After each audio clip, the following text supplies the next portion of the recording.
ఇప్పుడే country delight యాప్ని download చేసుకోండి. Download the country delight app now.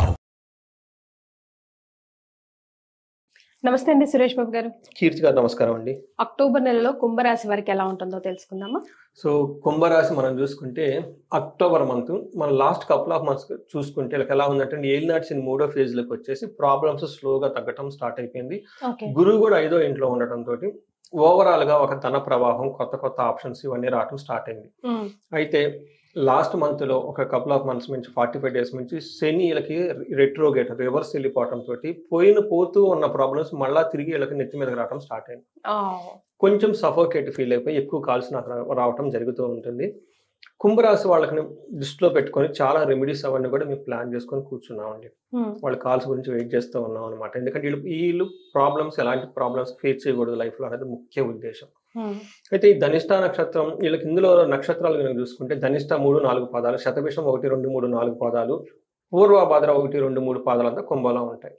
వీళ్ళలో ఈ అక్టోబర్ మంత్ లో 2 ముఖ్యమైన పండుగలు దసరా, దీపావళి ఉన్నాయండి. ఇవి ఆధ్యాత్మికంగా గనక ఈ పండుగలు చక్కగా సెలబ్రేట్ చేసుకుంటే శని బాధలున్నా, గురు బాధలున్నా, ఇంకా కొన్ని వేరే గ్రహాల యొక్క బాధలున్నా కానీ వీటి యొక్క తీవ్రత వీళ్ళ మీద చాలా తక్కువ పడుతుంది. అవి కంపల్సరీ వీళ్ళు బయటకు ఏదేదో చేయాలి అనే దానికంటే కూడా ఇంటర్నల్ గా టైం స్పెండ్ చేస్తే చాలా హ్యాపీగా ఉంటుంది వీళ్ళకి. ఇందులో బుధుడు 3వ తారీఖు అక్టోబర్ మారుతూ ఉన్నారండి. సూర్యుడు వచ్చేప్పటికి అక్టోబర్ 17వ తారీఖు మారుతూ ఉన్నారు. శుక్రుడు వచ్చేటప్పటికి 9వ తారీఖు మారుతూ ఉన్నమాట. ఈ యొక్క గ్రహాల యొక్క స్థితిని మనం గమనించుకుంటే వీళ్ళకి 8th నుంచి 9th అన్ని గ్రహాలు మారుతూ ఉన్నాయి. 9వ స్థానంలో మనకి ఈ గ్రహాలు ఎక్కువగా ఉండటంతో ఏంటి విషయం ఎలా ఉంటుంది విషయం, వీళ్ళకి చుట్టూ వాతావరణం ద్వేషపూరితంగా ఉంటుంది. వీళ్ళని తల్లిదండ్రులు ద్వేషిస్తారు, మ్యారేజ్ అయితే ఇన్లాస్ ద్వేషిస్తూ ఉంటారు, కొలీగ్స్ ద్వేషిస్తూ ఉంటారు. అంతేకాకుండా ఇదే టైంలో వీళ్ళకి హెల్త్ కాంప్లికేషన్స్ వచ్చే అవకాశం ఎక్కువగా ఉంటుంది. ఏదైనా పని కనుక చేద్దామంటే ఆటంకాలు, అబ్స్టకిల్స్ ఎక్కువ ఉంటాయి అని మనం చెప్పుకోవచ్చు. అయితే సంపదలకు సంబంధించిన విషయాల్లో కూడాను వీళ్ళకి రావాల్సిన ధనం వస్తున్నట్లు వచ్చి ఆగిపోయే అవకాశం కూడా ఎక్కువగా ఉంటుంది. ఇవన్నీ జరిగే అవకాశం ఎక్కువగా ఉంటుంది కాబట్టి కొంచెం జాగ్రత్తగా ఉండటం ఎంతైనా అవసరం. వీళ్ళు స్కేప్ గోట్ ఈ మంత్ లో బలి పశువులు అయ్యే అవకాశం ఎక్కువగా ఉంది. అంటే ఈ మాట వాడినందుకు ఏమనుకోవద్దు, సిచ్యువేషన్ అలా ఉంది. మిమ్మల్ని అమాయకులను చేసి మిమ్మల్ని రకరకాలుగా ఆడించాలని చూడటానికి ఆల్రెడీ అనుకూలంగా లేదు ఎట్లాగో కాబట్టి. సో అందుకని ఈ టైంలో మనకి శాస్త్రాలు ఏం చెప్తారంటేనండి, శివుణ్ణి కనుక పూజిస్తూ ఉంటే రుద్రులు వచ్చి కాపాడుతారంట. సో మనం విష్ణువుని మూర్తిని ప్రార్థిస్తూ ఉంటే సుదర్శన చక్రం వచ్చి కాపాడుతూ ఉంటాడు. అందుకని గ్రహాలు అనుకూలంగా కాబట్టి గ్రహాలకు అధిపతులైన పెద్ద పెద్ద అమ్మవారిని ఇవి కనుక చేసుకుంటూ కూర్చోంటే ఆ గ్రహాలు శాంతిస్తాయి. అందుకని ఆధ్యాత్మికంగా ఉండి బయట వాటికి ఎక్కువగా ఇంటరాక్ట్ అవ్వకుండా కట్ చేయండి. ఫస్ట్ మొబైల్ ఫోన్లు, సోషల్ మీడియాలు, తెలిసిన వాళ్ళు, ఈ కనెక్షన్స్, ఆ connections, known people, unknown people మొత్తం కట్ చేసి మిమ్మల్ని మీరు సోల్గా ప్యూర్గా పెట్టుకోండి. మీకు డిస్టర్బెన్స్ ఏదైనా కనుక వస్తే ముందుగానే యాంటిసిపేట్ చేసి వాళ్ళందరినీ పక్కన పెట్టేసేయండి. ద బెస్ట్ వే మీరు లైఫ్ ని లీడ్ చేసుకునే విధానం ఇది. ద మోర్ మీరు ఇంటరాక్ట్ అయ్యే కొంది మోర్ మిమ్మల్ని వచ్చేసి డిస్టర్బ్ చేస్తే పర్లా రూయిన్ చేస్తారు, మొత్తానికి ఖరాబ్ అయిపోతుంది. అందుకని చెప్పేసి వీళ్ళు కుంభరాశి వాళ్ళు అమాయకంగా పాపం ఎల్నాటి అన్ని బాధలన్నీ పడి వస్తున్నారు, సహనంగా ఉన్నారు. ఈ టైంలో పోయి వేరే వాళ్ళ చోట మళ్ళీ ఈ పనులు మిమ్మల్ని మీరు చేసుకోవటం ఎందుకనే ఉద్దేశంతో ఈ విషయం చెప్తాం జరిగింది. సూర్యుడు 9వ ఇంట్లో ఉండటం వల్ల ఏమవుతుందంటే నింద, అపరాధ, కలహం, నిర్దోషచ్చ. బ్యూటిఫుల్ సాంస్క్రిట్ వర్డ్ అండి.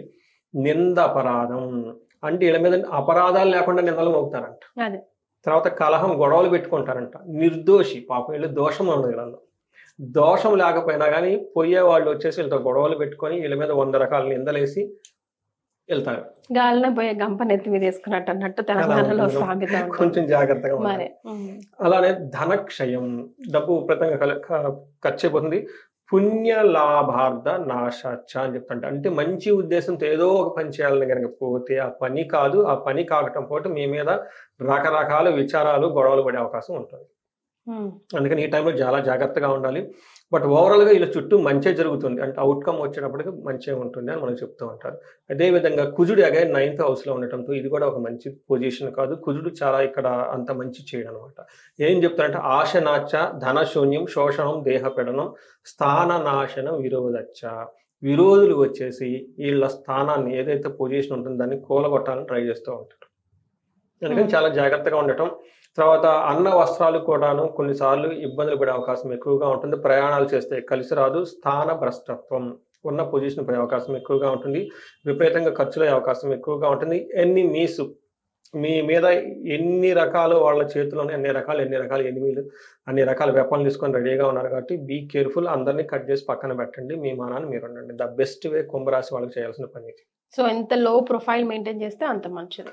లో ప్రొఫైల్ కదా, హైయెస్ట్ ప్రొఫైల్ చేయాలి. వాళ్ళంతా లో క్లాస్ పీపుల్. మీరు వాళ్ళ స్థానానికి పోతే మీరు పోతుంది. మీరు హిమాలయం అంత ఎత్తులో ఉండాలి కాబట్టి కుంభరాశి వాళ్ళ పేరులోనే ఉంది కాబట్టి. కుంభరాశి చాలా మంచి రాశి అండి, వృద్ధి రాశి. ఆ పేరులోనే ఉంది కుంభం, అమృత కలశం అనమాట. పాపం వీళ్ళకి ఏళ్ళనాటి శని ఎక్కువగా నడవటంతో ఇబ్బందులు పడిపోతూ ఉన్నారు. ఈ రాశికి సంబంధించి హస్బెండ్ మీన రాశి కానివ్వండి, ఈ వేరే రాశులు ఇంకా సింహ రాశి, ధనుసు రాశి ఉంటే ఇంకా ప్రాబ్లం అదిగా ఉంటుంది. ఇది ఇంకా చాలా కాంప్లికేటెడ్ గా ఉంటుంది. అందుకని వీళ్ళ టైంలో గుడ్ ఫుడ్ తింటూ చక్కగా ఉంటారు. అయితే వీళ్ళకి రెస్క్యూ ఏంటంటేనండి, ఇంత ప్రాబ్లమ్స్ లో కాపాడే గ్రహం శుక్రుడు. లక్ష్మీ అమ్మవారిని పూజించాలి. అందుకని ధనలక్ష్మికి సంబంధించిన పూజలు చేసుకుంటూ ఉంటే విశేషంగా ధన ప్రాప్తి వస్తుంది. శుక్రుడిని తెల్ల బట్టలు వేసుకోవటం, పెర్ఫ్యూమ్ వేసుకోవటం, వైట్ కలర్ ఫ్లవర్స్ పెట్టుకోవటం, అలా లగ్జరీస్గా బిందాస్గా ఉంటూ ఉండాలన్నమాట. వాళ్ళ గురించి పట్టించుకోకుండా వేరే వాళ్ళ గురించి పట్టించుకోండి. మీ మనాన్ని మీరు చక్కగా ఉంటే హ్యాపీగా ఉంటుంది. ఈ టైంలో శుక్రుడు వీళ్ళకి ఒక ఆశా జ్యోతి. ఎలా అంటే దుఃఖనాశనం, మహాసౌఖ్యం. ఇప్పటిదాకా ఏదైనా కనుక దుఃఖపడుతుంటే శుక్రుడు ఆ దుఃఖాన్ని కట్ చేసి సౌఖ్యం ఇస్తూ ఉంటాడు అనమాట. బంధువులతోటి వాళ్ళతోటి చక్కగా ఒక హార్మోనియస్ ఎన్విరాన్మెంట్ క్రియేట్ చేయడానికి శుక్రుడు ఉపయోగపడుతూ ఉంటారు. ఈ టైంలో హయ్యర్ అఫీషియల్స్ కలిసే అవకాశం ఎక్కువగా ఉంటుంది.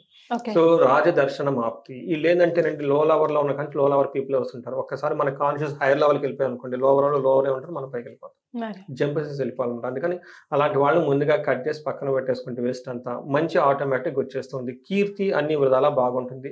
టైంకి ఫుడ్ తింటారు అని చెప్తుంటారు.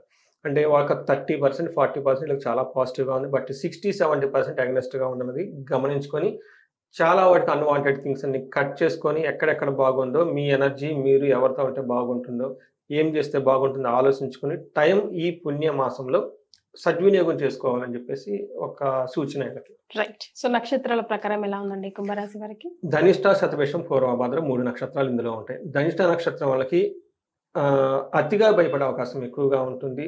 తర్వాత వస్త్ర లాభం ఉంటుంది, పరవాసం ఉంటుంది, ఓవరాల్ గా బాగుంటుంది. కానీ ఫైనాన్షియల్ స్ట్రగుల్స్, అతిగా భయపడే పరిస్థితులు ఎక్కువగా ఉంటుంది. ఉన్న పొజిషన్ నుంచి వేరే పొజిషన్ ట్రావెల్ అక్కడ స్టే చేసే అవకాశం ఎక్కువ ఉంటుంది. శతభిష నక్షత్రం అగాని వీళ్ళకి రోగము, అతి భయము, దరిద్రము చూపిస్తుంటుంది. వీళ్ళు ఎందుకు అతిగా భయపడే సిచ్యువేషన్స్ ఎక్కువగా ఉంటుంది కుజుని వల్ల. కొంచెం ప్రాబ్లం ఉంటుంది, బట్ దీన్ని టూ మచ్ విజువలైజ్ చేసుకుని ఎక్కువగా భయపడుతూ ఉంటారు. పూర్వభాద్ర నక్షత్రాలకి అగాని దరిద్రము, అతి భయము, రాజ్య లాభము, రోగము చూపిస్తుంటాయి. ఈ పూర్వభాద్ర నక్షత్రాలకి ప్రమోషన్స్ వచ్చే అవకాశం ఎక్కువగా ఉంటుంది. అందులో అక్టోబర్ 1st వీక్ లో మంచి హ్యాపీ న్యూస్ అనే అవకాశం ఎక్కువగా ఉంటుంది. బట్ ఈ మంత్ అంతా వీళ్ళకి కొంచెం ఎట్లా ఏ విధంగా కానీ ఛాలెంజింగ్ గా ఉండే అవకాశం ఎక్కువగా ఉంటుంది. శతభిషం, పూర్వభాద్ర నక్షత్రాలకి గాయాలయ్యే అవకాశం ఎక్కువగా ఉంటుంది. కొంచెం జాగ్రత్తగా ఉండటం, ఎంతైనా ఈ రాశి వాళ్ళు కొంచెం కేర్ఫుల్ గా ఉండాల్సిన టైం అని మనం చెప్పుకోవచ్చు. సో మరి మీరు ఎలాంటి రెమెడీస్ సూచిస్తారు దీన్ని బట్టి వాళ్ళకి? రెమెడీస్ వీళ్ళకి ఏంటంటే చాలా లాంగ్ అండి, ఏళ్ళనాటి శని యొక్క ప్రభావంతో ఉన్నారు కాబట్టి అందులోని వేరే గ్రహాలు, అందులో దశలు బాగా లేకపోతే ఇంకా ప్రాబ్లం గా ఉంటారు వీళ్ళు. వీళ్ళకి నాకున్న క్లయింట్స్ ని వాళ్ళ యొక్క రిక్వెస్ట్ మేరకు ఫీడ్బ్యాక్ కాబట్టి వీళ్ళకి సపరేట్ గా కొన్ని పూజలు చేయించడం జరిగిందండి. ఎందుకంటే నా దగ్గరకు వచ్చే క్లయింట్స్ ప్రాబ్లమ్స్ వస్తారు. ఆ ప్రాబ్లమ్స్ వాళ్ళ దగ్గర నుంచి తీసేయాలన్న బాధ్యత నాది. ఆ విధంగా గైడ్ చేయటం, దానికి కావాల్సిన సపోర్ట్ ఇవ్వటం, అవన్నీ నేను చేస్తూ ఉంటాను. ఒకటి ప్రాబ్లం ఏంటి, సొల్యూషన్ ఏంటి, మధ్యలో వీళ్ళు ఏం చేయాలనేది ఒకటి ఇంపార్టెంట్. ఈ రాశి వాళ్ళకి జనరల్గా శనికి సంబంధించిన సంపూర్ణ శాంతులు చేయించుకోవడం హైయెస్ట్ ప్రయారిటీ. ఇందులో కనుక దశలు బాగాలేకపోతే ఏ దశ అయితే గ్రహం ఉందో ఆ దశలకు సంబంధించిన గ్రహాలు కూడా సంపూర్ణ శాంతులు చేయించుకోవాలి. రీసెంట్గా నేను చేసింది ఏంటంటే, నాకున్న ఎన్ఆర్ఐ క్లయింట్స్ని దృష్టిలో పెట్టుకొని ఇంకా ప్రాబ్లమ్స్ తగ్గించడానికి శనికి అధిష్టాన దేవత మనకి దక్షిణ కాళీ అమ్మవారు ఉంటారు. ఆ అమ్మవారికి కూడా మంత్రం చెప్పించడం. సో వీలైన చోట్ల వాళ్ళకి ఇండివిజువల్ జాతకంలో కనుక ఏమైనా కనుకుంటే మనకి దశ మహావిద్యలో ఉన్న ఆ కరస్పాండింగ్ ప్లానెట్ ఉంటే ఆ అమ్మవారికి సంబంధించిన జపాలు చేయటం, ఇవన్నీ చేస్తూ ఉన్నానండి. చాలా పాజిటివ్ ఫీడ్బ్యాక్ ఇస్తున్నారు. ఓకే, ఇవి చేయించుకుంటే చాలా బాగుంటుంది. బట్ ప్రతి ఒక్కరికి ఈ రాశి వాళ్ళకి నేను హైయెస్ట్ ప్రయారిటీతో మన్యు పాశుపత అభిషేకం అంటే నేను చాలాసార్లు చెప్తూ ఉంటాను. మన్యు పాశుపత అభిషేకం. మన్యు అంటే ఉగ్ర రూపమైన ఆంజనేయ స్వామి, మన్యు అంటే వరుణుడు కూడా అని చెప్తూ ఉంటాను. ఇక్కడ ఏమవుతుందంటేనండి, జనరల్గా ప్రాబ్లమ్స్ ఒకటి శని పెట్టే ప్రాబ్లమ్స్ తగ్గిపోవాలి, ధన సంపాదన పెరగాలి. ఈ రెండింటికి ఇచ్చే ఒక మంత్రం ఏమంటే మన్యుకు సంబంధించిన చాలా పాశుపదం, చాలా బాగుంటుంది. రెండోది మనకు కనపడని పీడలు, రాక్షస పీడలు ఇవన్నీ చాలా ఉంటాయి. ఇవన్నిటి నుంచి మనకి మన్యు చాలా పవర్ఫుల్గా తీసేస్తుంది అనమాట. సో ఉన్న వాటి ఇంతవరకు చేసుకుంటూ ఉంటే రుద్రాభిషేకాలు ఎక్కువగా చేయండి, చాలా చాలా బాగుంటుంది. ప్లస్ మనకి ఈ రాశి వాళ్ళకి కొన్ని రెమెడీస్ మనం ఇందులో కూడా చెప్పాం. ఎందులో అంటే మనం ఉగాది రాశి ఫలాల్లో చెప్పాను, అవి చేసుకుంటూ ఉంటే చాలా చక్కగా ఉంటుంది. బట్ స్టిల్ ఎవరైనా కనుక ప్రాబ్లమ్స్ ఫేస్ చేస్తూ ఉంటే ఒకసారి మనకు కనెక్ట్ అయితే అప్రాప్రియేట్గా వాళ్ళకి మనకి రెమెడీస్ చూడవచ్చు. రైట్, చాలా సంతోషం అండి. కుంభరాశి వారికి అక్టోబర్ నెలలో ఎలా ఉంటుందో తెలియజేయడంతో పాటుగా రెమెడీస్ ని సూచించారు. ధన్యవాదాలు. ధన్యవాదాలండి.